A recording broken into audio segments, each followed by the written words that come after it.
Deve ser meu marido que tentou, porque eu estava em reunião, eu pedi para ele dar. Agora já foi. Foi. Então, quando, pois, o Senhor veio saber que os fariseus tinham ouvido dizer que ele, Jesus, fazia e batizava mais discípulos que João, se bem que Jesus mesmo não batizava, sim, os seus discípulos, deixou a Judéia, retirando-se outra vez para a Galileia. E era necessário atravessar a província de Samaria. Chegou, pois, a uma cidade samaritana chamada Sicar, perto das terras que Jacó dera a seu filho José. Estava ali a fonte de Jacó. Cansado da viagem, assentara-se Jesus junto à fonte por volta da hora sexta. Nisto veio uma mulher samaritana. Só um minutinho, deixa eu admitir aqui. Nisto veio uma mulher samaritana tirar água. Disse-lhe Jesus: dá-me de beber, pois seus discípulos tinham ido à cidade para comprar alimentos. Então lhe disse a mulher samaritana: como sendo tu judeu, pedes de beber a mim, que sou mulher samaritana? Porque os judeus não se dão com os samaritanos. Mais um para admitir. Cláudia, você não está conseguindo admitir aí, não? Ixi. Klaus? Sim, estou admitindo. É porque tem algumas pessoas esperando, aí eu tenho que parar. Então, então lhe disse a mulher samaritana: como sendo tu judeu, pedes de beber a mim, que sou mulher samaritana? Porque os judeus não se dão com os samaritanos. Replicou-lhe Jesus: se conheceras o dom de Deus, e quem é que te pede, dá-me de beber, tu lhe pedirias, e ele te daria água viva. Respondeu-lhe ela: Senhor, tu não tens com que tirar, e o poço é fundo. Onde, pois, tens a água da vida? És tu, porventura, maior do que Jacó, o nosso pai, que nos deu o poço do qual ele mesmo bebeu, e bem assim seus filhos e seu gado? Afirmou-lhe Jesus: quem beber desta água tornará a ter sede. Aquele, porém, que beber da água que eu lhe der, nunca mais terá sede. Pelo contrário, a água que eu lhe der será nele uma fonte a jorrar para a vida eterna. Disse-lhe a mulher: Senhor, dá-me desta água, para que eu não mais venha ter sede, para que eu não mais tenha sede, nem precise vir aqui buscá-la. Disse-lhe Jesus: vai, chama teu marido e vem cá. Ao que lhe respondeu a mulher: não tenho marido. Replicou-lhe Jesus: bem disseste, não tenho marido, porque 5 maridos já tiveste, e esse que tens agora não é teu marido. Isso disseste com verdade. Então, vamos parar aqui. Vocês que fizeram essa leitura desse texto, tem alguma pergunta, sentiu alguma provocação desse texto? Como que vocês reagiram à leitura do texto?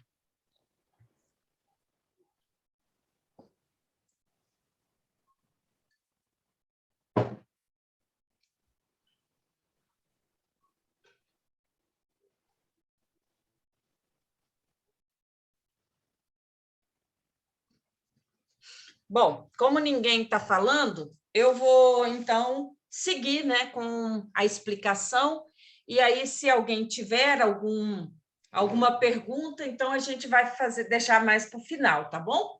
Aí eu espero que eu consiga, então, levantar algumas situações e tentar responder também. Bom, Israel tem mais ou menos, por que eu vi, né, de pesquisa, 200 quilômetros do norte, confere, Klaus, e 80 quilômetros de leste a oeste. Exatamente. Pequenininho. Isso. Então, esses trajetos, né, que Jesus fez entre a cidade de onde ele estava, que era na Judéia, e ele tinha que ir para Galileia. Então, ele deixou a Judéia, retirando-se outra Não, vez para Galileia. fiquei no celular mesmo, não consegui passar para lá. Tá bom, tá bom. Então, aí Entendeu? o que Mas acontece? estou escutando. Tá bom, Henriqueta. O que acontece?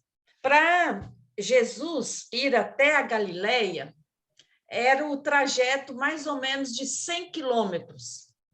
Para fazer isso a pé, ele, se passasse pela cidade de Samaria, gastaria 3 dias caminhando, andando. E se não passasse por Samaria, eram 6 dias, era o dobro da viagem. Muitos judeus, quando faziam esse trajeto, eles faziam o trajeto mais longo, que era contornando o Rio Jordão, para não passar numa cidade de samaritana. Por quê? Porque os samaritanos e os judeus não se bicavam. Havia uma inimizade e uma rixa muito antiga, desde antes de Cristo. Era mais ou menos no ano de 722 antes de Cristo, quando os judeus que moravam em Samaria foram deportados para a Síria, né, que era um país muito forte e que tinha conseguido conquistar muitos outros. Então, quando a Síria conquistou Samaria, levou, então, os judeus de Samaria como cativos para a Síria e levou muitos outros povos da Babilônia e de outros países e colocou ali em Samaria, pessoas pagãs. Acontece, então, que os samaritanos, os judeus samaritanos, começaram a se casar com outras pessoas que não eram da linhagem de Israel, que não eram dos judeus. Então, chamado casamento misto, que não era visto com bons olhos para os judeus da Judéia. Então, os judeus de Samaria, eles foram considerados impuros. E havia outra situação. Eles consideravam somente os 5 primeiros livros da Torá, né? E eles consideravam somente o Pentateuco, que era os 5 primeiros livros da Bíblia, como a sua regra de fé. Eles não consideravam os profetas. Para eles, o maior de todos os profetas e o único profeta era Moisés. Então, aí fica bem certo que eles não consideravam os escritos proféticos. Acontece que quando Neemias volta e Esdras para reedificar os muros e reconstruir o templo, os judeus de Samaria quiseram, então, ajudar. Só que os judeus da Judéia, lá de Jerusalém, não aceitaram a oferta dos samaritanos. Por quê? Porque os judeus, né, lá de Israel, lá de Jerusalém, não aceitavam, da Judéia, não aceitavam que os samaritanos fossem pessoas puras. Esdras chegou a fazer a purificação. Então, eles queriam, um dos sacerdotes, ele tinha se casado com uma mulher pagã. E aí, para Esdras, queriam que esses homens se divorciassem das suas mulheres, para eles se tornarem judeus puros. Só que muitos não quiseram, alguns fizeram, né? Mas outros não quiseram abandonar suas esposas, seus filhos, para esse ideal de pureza. Então, gente, veja só, E para o judeu, tanto para o judeu quanto para o samaritano, os samaritanos não gostavam dos judeus e os judeus não gostavam dos samaritanos. Era uma inimizade assim, de que achavam que o judeu, por exemplo, da Judéia, não podia nem mesmo usar o mesmo utensílio que os samaritanos, porque aonde o samaritano punha a mão era impuro, estava contaminado. Aí, gente, vocês começam a entender por que a mulher vai dizer... O poço só tinha água impura, então. Exatamente. Aí, quando Jesus chega, ainda tem outro cenário que eu vou ter que colocar também para vocês entenderem. Por que a mulher reage do jeito que reagiu? Então, aqueles que já me conhecem há mais tempo sabem, né, que eu sempre falo disso.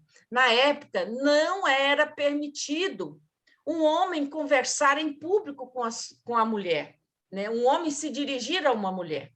Nem o esposo deveria dirigir-se à mulher em público.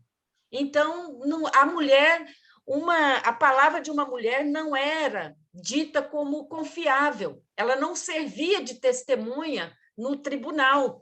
Por quê? Porque a mulher não era confiável. E, além do mais, a mulher, por exemplo, quando ela era solteira, ela dependia 100% do pai, e quando se casava, 100% do marido. Então, as viúvas sem filhos era o fim dela, da vida dela como mulher. Ela não tinha garantia de sustento na sua velhice. Se ela não pudesse, naquela época, não se podia trabalhar, nem tinha como ganhar a vida, né, trabalhando como nós hoje, mulheres, podemos trabalhar. Então, e além de tudo isso, a mulher era discriminada pela sociedade. E essa mulher, a gente não sabe qual era a situação dela. Alguns colocam como adúltera, né? Era uma mulher de má fama, mas hoje a gente vai também olhar por outro olhar também essa mulher, que eu vou apresentar uma outra situação para a gente tentar entender. Mas isso, agora, tendo esse pano de fundo, vocês sabem mais ou menos o que está acontecendo, né? Os ressentimentos, a inimizade e tudo mais. E agora, Jesus está com os discípulos indo para a Galileia, da Judéia para a Galileia, e Jesus resolve passar por Samaria, na cidade de Sicar. E ele estava cansado. Ao meio-dia, ele sentou, então, ali perto da fonte, com vontade de beber uma água. E os judeus, os discípulos, foram à cidade para comprar comida. E, ao meio-dia, vem a mulher com seu cântaro para buscar água. Gente, a água era algo muito difícil, e ainda em alguns países hoje é muito difícil o acesso à água. Para nós que temos uma água, uma pia, uma torneira dentro de casa, uma água encanada para tomar um banho, a gente não avalia, né, as dificuldades que são para algumas famílias e alguns povos, e alguns países que não têm esse acesso à água. E, naquela época, buscar a água era uma tarefa da mulher e dos escravos. E as mulheres de boa fama, de boa índole, elas iam bem de manhã cedinho, porque o ar estava fresco. E as mulheres de má fama, elas iam ao meio-dia, que era a hora do sol escaldante, do calor muito grande. E, geralmente, quando elas iam de manhã, elas iam também em grupo. Por quê? Porque era perigoso uma mulher andar sozinha, né? E essa mulher, ela precisa ir sozinha. Ela não tem ninguém para ir com ela, porque ela não é uma mulher de boa fama. Então, ela vai naquele calor do deserto, né? E vai ali. E só que Jesus, então, encontra com aquela mulher e ele, então, pergunta para ela, né? Bom, ele pede, então, para ela água. E quando Jesus pede água para essa mulher, primeiro, quais foram os erros, né, que a gente percebe que Jesus não podia falar com aquela mulher? Primeiro, por ele ser homem. Segundo, por ele ser uma pessoa que era considerado um mestre, um rabi, né? Que era uma pessoa entendida da lei. Então, ele sabia disso. A outra coisa, ele não podia usar aquilo que a Roni falou, a mesma vasilha da mulher. E Jesus não tinha vasilha. Ele não podia pegar, beber do balde ou do jarro daquela mulher porque ele estava contaminado, ele estava impuro, porque a mulher tinha carregado ele. O judeu, até hoje, ele tem um ritual de limpeza. A comida dele, as comidas, ela tem que ter o certificado do kosher, um negócio assim, que é uma comida preparada, até mesmo os animais, quando são abatidos, que vão exportar a carne, né, para esses países, muçulmano e também para Israel, tem que ter uma pessoa habilitada para dar o certificado de que aquele animal foi morto da maneira correta. E veja só, a mulher está ali, Jesus primeiro quebra uma regra, vai falar com ela, e ela fala assim, como? Como? Tu, né, sendo homem, judeu, olha só, homem, judeu, vem falar comigo que sou uma mulher, né, que não devia falar, samaritana, que era Samaria, e o povo da Judéia não se davam, tinha uma rixa entre eles. Então, Jesus então pede a água, e fala, anuncia uma água viva, né? E aí a gente vê a questão, primeiro, né? Jesus é uma pessoa relacional, ele busca relacionar com as pessoas. E ele é também um quebrador de regras, né? Quebra paradigmas estipulados, né? Pela época, pela cultura da época. E Jesus ali viu naquela mulher uma possibilidade de fazer algo ali naquela cidade. E Jesus, então, trava um diálogo com aquela mulher. Gente, essa mulher não é uma mulher qualquer. Era uma mulher que conhecia as tradições do seu povo. E ela conhecia as tradições do povo de Israel. Ela conhecia os 5 livros da lei, ela sabia dos direitos, ela sabia do lugar da adoração, né? Onde o povo judeu de Israel falava que tinha que adorar no templo em Jerusalém, e os samaritanos falavam que tinha que adorar onde? No Monte Gerizim, e constrói ali um templo, né? Então havia essa briga, essa rixa em vários sentidos, né? Questão da pureza, questão dos casamentos mistos, questão de que não aceitava os profetas, a questão do templo, que era o verdadeiro lugar de adoração para os judeus, era em Jerusalém, e os samaritanos falavam que era no Monte Gerizim. E aí Jesus começa falando dessa água da vida, a água viva. A mulher, em primeiro lugar, o que ela pensa? Bom, se tem uma água viva, uma água que não vai nunca mais me deixar ter sede, eu quero essa água, né? Para eu não ter que vir mais nesse poço, buscar água todos os dias. Ela pensou numa necessidade física, né? Que é uma situação que todos nós sabemos que podemos ficar sem comida, mas sem água a gente não pode, não aguenta ficar muito tempo, né? E a água é vida, né? A gente precisa da água. A gente sabe que nos países, em lugares onde a água não é tratada, onde a água não é pura, onde a água é contaminada, a gente sabe o quanto de doença que vem, né? Para as pessoas, para as famílias, e então tudo isso representa. Então, Jesus começou a partir de uma necessidade física para poder trabalhar a necessidade espiritual. E como essa mulher da fonte, ela veio se tornar uma discípula, uma missionária. A mulher, então, impressionou com as palavras de Jesus e passa a chamá-lo respeitosamente de Senhor, né? Demonstrando estranheza da oferta recebida. Como ele, conversando com ela, oferece algo tão importante para ela. Então, ela fica meio, né, estranhando. E aí ela começa a dizer que a única água que ela conhecia era daquele poço. E que a pessoa mais importante daquele poço era Jacó, que era o patriarca, que tinha furado aquele poço, e aquele poço nunca secou, então era um poço muito importante. Então, e depois ela então fala para Jesus: você não tem vasilha, né? Eu não posso oferecer a minha vasilha, porque senão o senhor vai ficar imundo, contaminado. E ela estava certa, ela estava certa.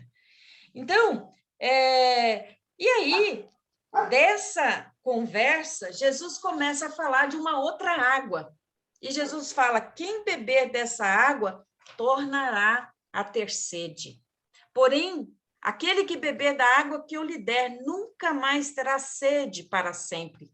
Pelo contrário, a água que eu lhe der será nele uma fonte a jorrar para a vida eterna. Uma fonte a jorrar para a vida eterna. Jesus oferece uma água que será transformada pelo Espírito de Deus, numa fonte inesgotável a jorrar para a vida eterna. E a mulher, então, sabia o que era não ter vida. Ela sabia o que não era, o que era não ter vida. E Jesus oferece uma vida plena, uma vida com qualidade, uma vida com esperança, uma vida com paz. E aí Jesus vai tocar numa ferida da mulher. Qual era a ferida? O que vocês imaginam que é?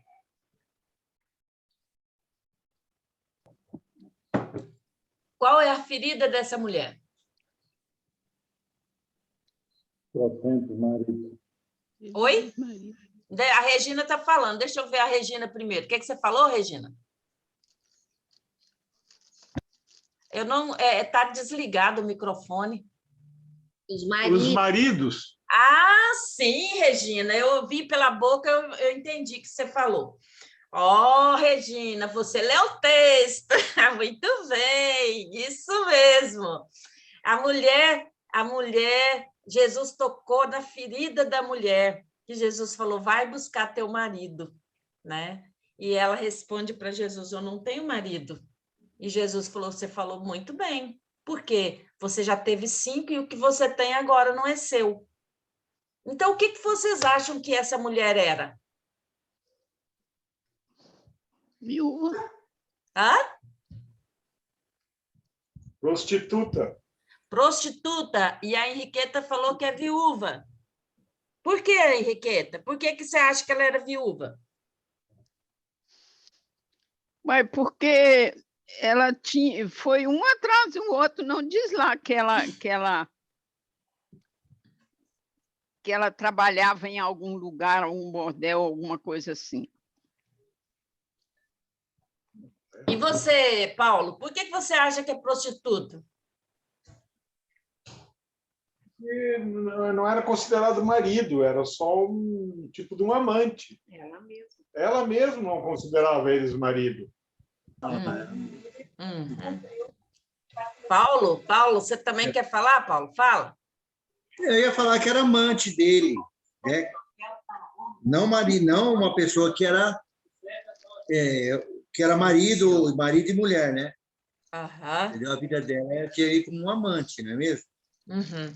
Então, gente, eu achei muito interessante. Você sabe, né, Roni? Você lembra que a gente fez uma vez aqui na igreja o Dia Mundial de Oração e o texto bíblico foi da mulher do poço, você lembra? Mais ou menos. Então, olha só, eu acho interessante isso daí. Quando Jesus tocou nessa ferida, a mulher fala, não tenho marido. Jesus fala assim, então, e você já teve 5, e desse que você tem não é seu. Então, certamente essa situação provocava naquela mulher muita dor, muita vergonha, muita humilhação. Mas como aquele estrangeiro, aquele homem, podia saber de tudo isso? E um detalhe tão íntimo da sua vida, e não menosprezá-la como pessoa, né? Jesus trata ela com respeito, assim, não trata ela com menosprezo como as outras pessoas. E essa mulher, então, conclui que o Senhor é um profeta, tu és um profeta. Mas agora eu vou trazer uma outra coisa que vai mexer na cabeça de vocês. Quem lembra do estudo bíblico que eu falei sobre Tamar? Quem leu? Quem acompanhou o estudo de Tamar? O que aconteceu com Tamar? O que aconteceu com Tamar? Tamar casou com um filho de Judá. E o primeiro filho era rebelde, era mau. O que aconteceu com ele? Morreu e não deixou filhos. O Judá mandou o segundo, o irmão.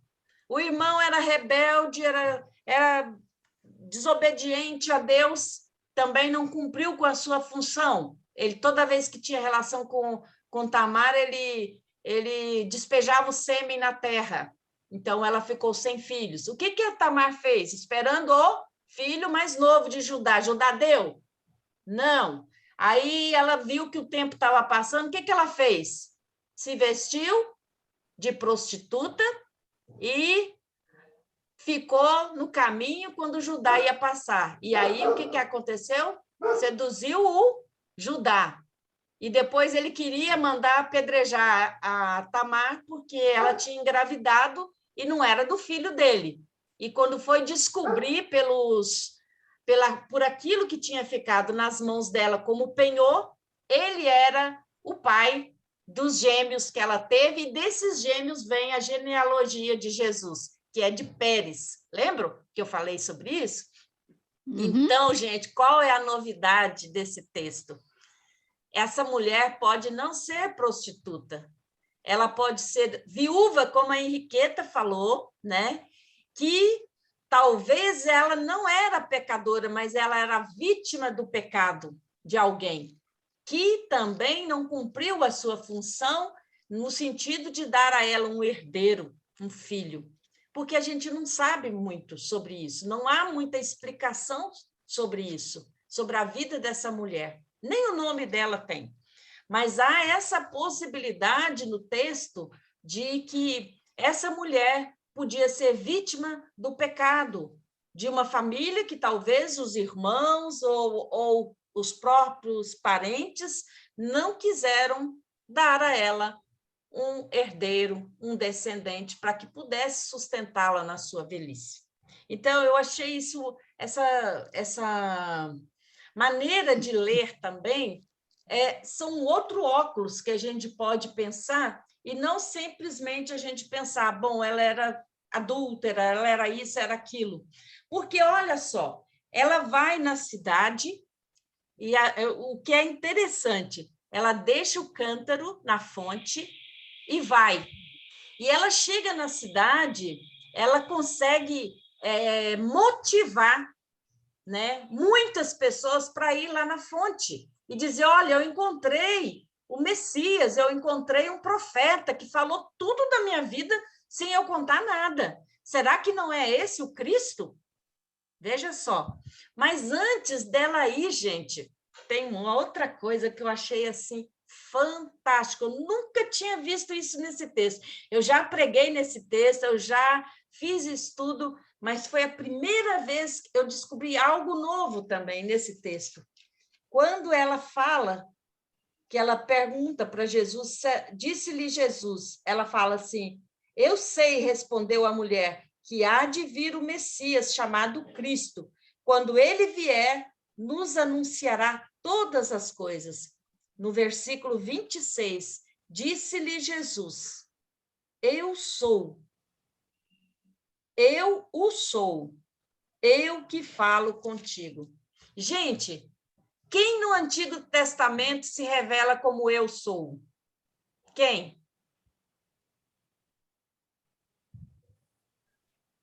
Quem aparece para Moisés no meio da sarça? Deus. Deus. E qual o nome que Deus fala dele mesmo, referindo quando ele está falando com Moisés, para ir libertar o povo? Qual era? Eu sou. Eu sou. Exatamente isso. Eu sou. E olha só quantas pessoas, quantos fariseus, quantos escribas foram até Jesus e perguntaram: tu és, né, o Cristo? Até o próprio João Batista mandou os seus discípulos: tu és o Cristo ou nós vamos esperar outro?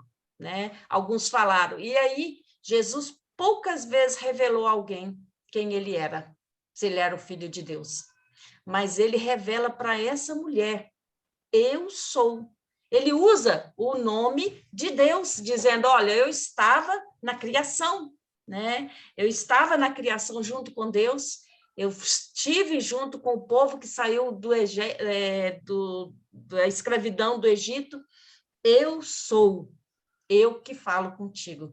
Gente, isso é tremendo, vocês pensarem que essa mulher que conversou com Jesus, que discutiu de teologia, de perguntar, dizendo assim, aonde que era a briga? Olha, o calcanhar de Aquiles, que não deixava judeu falando com samaritano, era o lugar da adoração. Aí ela vira para Jesus e fala: aonde nós devemos adorar? Os judeus falam que é em Jerusalém e nós, samaritanos, falamos que é aqui no Monte de Gerizim. E aonde? Qual que é o certo? Ela pergunta para Jesus. E Jesus não responde nem uma coisa nem outra. Ele não fala que é em Jerusalém, nem fala que é em Samaria.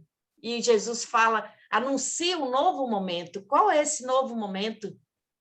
Essa chegada do reino de Deus, onde os verdadeiros adoradores adorarão em espírito e em verdade, né? Quando Jesus fala: olha, mulher, vem o tempo, e já é chegado, né? Onde os verdadeiros adoradores o adorarão em espírito e em verdade.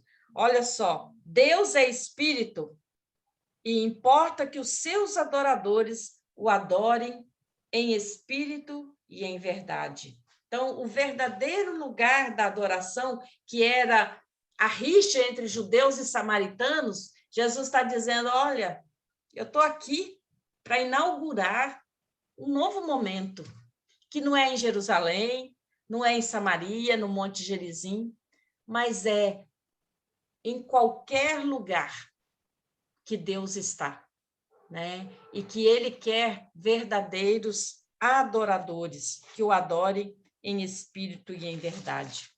E aí, esse convite de Jesus a essa mulher fez com que ela se tornasse uma missionária. Porque agora, vocês imaginam uma mulher de má fama convencendo homens, né? Homens da sua cidade, mulheres, pessoas, a irem ali na fonte, naquela hora calorenta do dia, né? Com calor, e consegue levar as pessoas. É porque essa mulher tinha muita persuasão, ela tinha conseguiu motivar de uma forma que as pessoas foram por curiosidade. E chegaram lá, também receberam essa mensagem do reino de Deus com muita alegria, com muita abertura. E aí, não só receberam, mas disseram: Senhor, não vai embora, fica mais um pouco. Lembra dos 2 discípulos no caminho de Emaús, né? Jesus, no partir do pão: Senhor, não vai embora, já é noite, né? E o dia declina, fica conosco mais um pouco. Então, aí Jesus ficou em Samaria ainda 2 dias, e aí as pessoas começaram a dizer: não é agora pelo que a mulher nos falou, mas é porque nós também ouvimos, nós também recebemos essa mensagem, também que é a água viva. O que é essa água viva, né? A água viva é a palavra de Deus, que se faz carne, né? Que encontra lugar no nosso coração, que nos transforma, que faz com que do nosso ser brote rios de água viva, que é através do Espírito Santo que faz a obra, que transforma, que faz acontecer as coisas de uma forma milagrosa. É esse reino de Deus, é esse Espírito Santo de Deus que faz a obra, que transforma, que coisas que são impossíveis tornam-se possíveis pelo poder e a ação do Espírito Santo. Então, a mulher compreendeu que a água que Jesus falava não saciava apenas a sede daquele que a bebia, mas era a água que, através do Espírito Santo, saciava, né, a fome espiritual que todo ser humano tem. Na comunidade do Espírito Santo, não há, de forma alguma, espaço para discriminação de pessoas. Essa comunidade precisa de cada um deixar também o seu cântaro. A mulher, quando recebeu essa mensagem, ela deixou o cântaro, olha só, ela foi buscar água, era uma necessidade que ela tinha, mas para ela, maior do que a necessidade física, estava ali o alimento espiritual. E ela deixou o cântaro junto à fonte e foi em busca de outras pessoas. Esse deixar o cântaro também pode representar a nossa velha natureza. Quando nós também recebemos Jesus no nosso coração, nós também precisamos abandonar velhos hábitos, né? Velhas situações que já não combinam mais com o novo que Jesus traz. É como a mensagem que Jesus diz no Sermão do Monte, colocar vinho novo em odres novos, né? Porque precisa, né? O vinho, a embalagem, ela tem força para receber, né? E essa mulher era o odre novo, né? Onde Jesus pôde colocar o vinho novo, né? A novidade do reino de Deus. Enquanto que muitos fariseus e escribas que ouviram Jesus eram pessoas que não abandonaram o seu cântaro, quiseram ficar com as suas embalagens velhas, né? Que não aguentavam e não sustentavam a proposta do reino de Deus que Jesus estava trazendo. Então, nesse relacionamento, há um relacionamento que transforma, né? Essa mulher é transformada pela ação do Espírito Santo, e ela passa a ser um veículo, uma missionária a levar outras pessoas até Jesus. E uma das coisas, eu lembro uma vez, há muitos anos atrás, o Klaus ele fez um desafio numa das pregações, dizendo assim, que ninguém sofresse sozinho na comunidade, mas que cada um pudesse compartilhar também o seu problema, e buscando repartir e compartilhar com outros irmãos, para que possamos ter relacionamentos fraternos, né? Relações, né? Cuidar um do outro. Jesus era a pessoa de relacionamento. Ele buscava o relacionamento, buscava o diálogo. Bom, eu já estou quase já finalizando, mas eu não queria finalizar sem abrir um pouco para vocês, colocarem as impressões que vocês tiveram ao ler esse texto, ou então ao ouvir, né, a explicação desse texto até agora. Então, vamos lá? Quem gostaria de falar, pode abrir o microfone.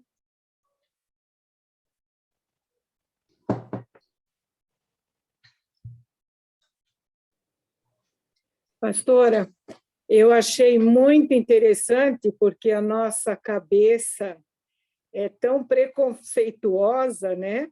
que a única coisa que a gente consegue enxergar lendo o texto e conhecendo essa parte que o povo de Samaria já era um povo mais impuro, essas coisas, a única coisa que a gente enxerga, você visualiza essa mulher como uma prostituta. Você não consegue enxergar outra coisa. E tudo isso que você falou leva a gente a pensar quanto a gente é preconceituoso até por ler uma palavra dessa, né? Nós não conseguimos enxergar uma outra coisa sem ser isso, né? Já conhecendo até a fama de Samaria, tem até a história do bom samaritano, que ele foi tão enaltecido porque era uma pessoa boa, né? Então, por toda essa história de Samaria, a gente acaba enxergando uma coisa que pode não ser, né? A gente não consegue nem se dar uma segunda chance de pensar numa coisa diferente. Então, foi muito oportuno isso que você alertou, né? Para a gente ter uma outra visão do que tá na Bíblia, né? Foi muito interessante. Obrigado por essa dica. Ah, de nada. Que bom. Que bom. Mais alguém?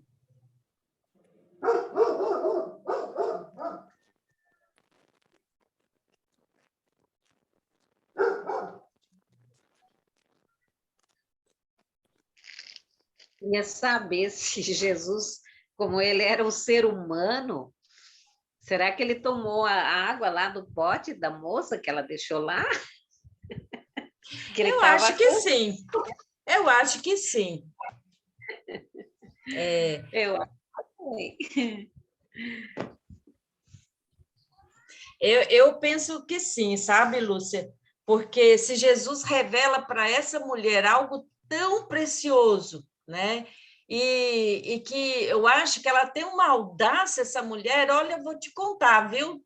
Eu penso assim, que a gente aprende muito, né, com as mulheres, mas tem mulher que é porreta, né? Tem mulher que tem, como diz o outro, cabelo nas ventas, fala o que pensa, não tem medo de questionar, não tem medo de enfrentar.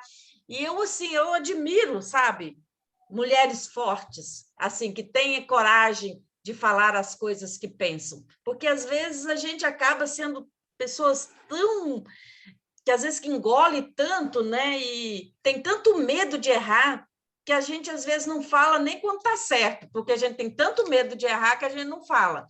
Mas eu acho assim interessante que essa mulher ela não tem medo de questionar Jesus. Como diz o ditado, ela já era de má fama mesmo, todo mundo já olhava ela torto, então não fazia mal.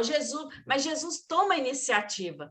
E quando ele fala de teologia, gente, que era coisa de homens, e não era coisa de homem, um homem qualquer, não, era de alguém que sabia, entendia. E como essa mulher sabe, né? Então, eu vejo assim, que era uma mulher forte.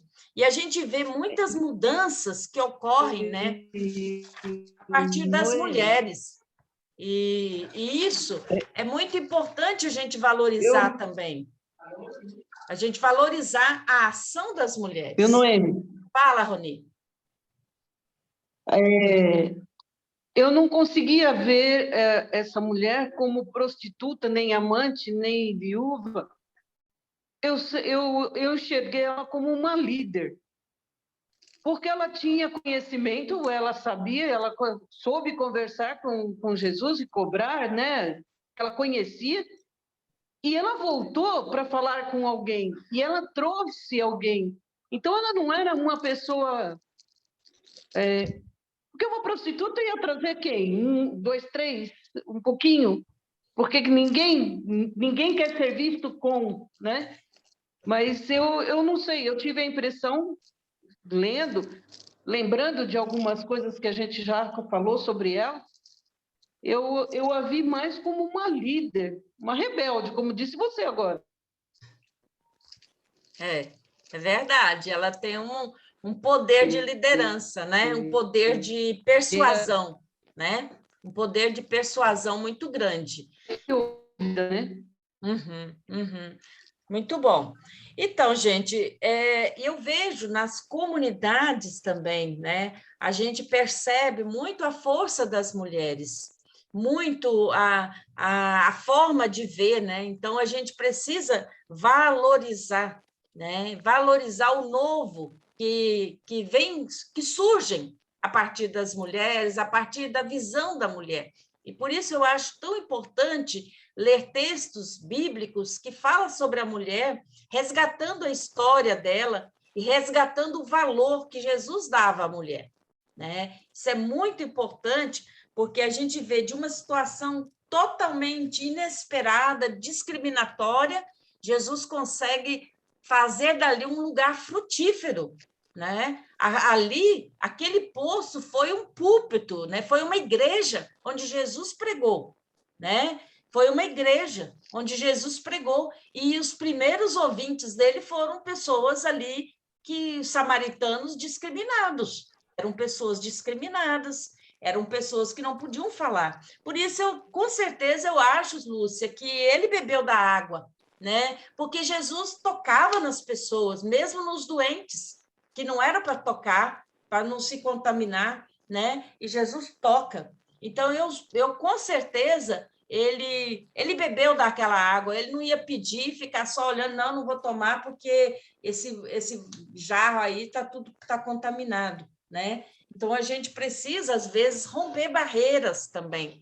Tem hora, né, que às vezes a gente faz as coisas e às vezes a gente está sozinho. E aí o pessoal, a gente tem uma mania de pensar que a voz do povo é a voz de Deus, nem sempre, nem sempre. Né? Às vezes a gente tem que nadar contra a correnteza e às vezes a gente está sozinho. Tem hora que às vezes a gente se sente desanimado, porque a gente pensa, poxa, eu estou sozinho nessa, né?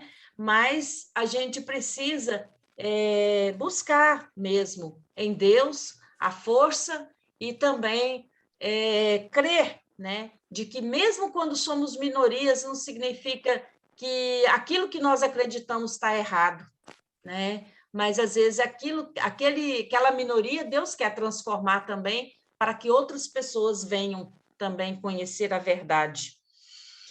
Bom, então, tem alguma pergunta? Se não tem, a gente vai encerrar também, né, esse momento, né? Lembrando que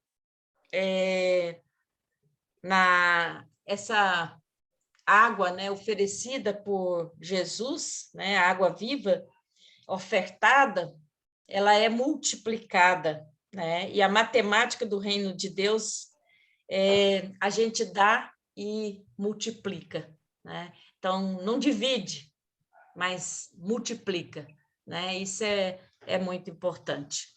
Bom, eu vou pedir para o Klaus orar e a gente encerra também esse momento com uma oração e depois eu vou cantar uma música sobre a bênção, Deus te abençoe. E aí eu peço na bênção que todos abram a janelinha para a gente tirar uma foto também. Vê se o Klaus consegue tirar, Klaus, depois? Não? Ixi, não. Vou tentar. FN Print Screen. Hã? FN Print Screen. Tá. Uhum. Nosso querido Pai, nós te agradecemos por novamente termos tido esta oportunidade de juntas e juntos estudarmos a Tua palavra que sempre de novo vem nos desafiar, que sempre de novo nos ensina algo, sempre de novo nos traz algo novo para podermos fazer uso disso na nossa vida do dia a dia. Obrigado, Senhor, por este relato que foi guardado com tanto carinho e com tantos detalhes, para que nós, 2000 anos depois, pudéssemos lê-lo e entender quão grande é o teu amor por todas as pessoas, independentemente de quem sejam. Obrigado, Senhor, porque esse teu amor também transformou aquela mulher e a tornou numa missionária que também levou o teu amor para outras pessoas. Obrigado porque esse teu amor ainda nos dias de hoje toma conta de nós e também nos torna missionárias e missionários. Dá-nos coragem, Senhor, para testemunharmos o teu nome às pessoas com quem nós nos envolvemos no dia a dia. Agora te pedimos, Senhor, que possas nos abençoar e cuidar de nós enquanto dormimos, enquanto recuperamos as nossas forças para o novo dia, o dia de amanhã.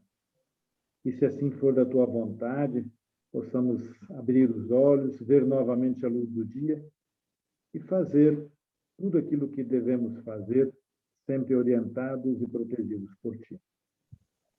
Em nome de Jesus, que nós somos agradecidos e pedintes. Amém. Amém. Então, a música é: Deus te abençoe, guarde o teu andar, mostre a cada passo como caminhar.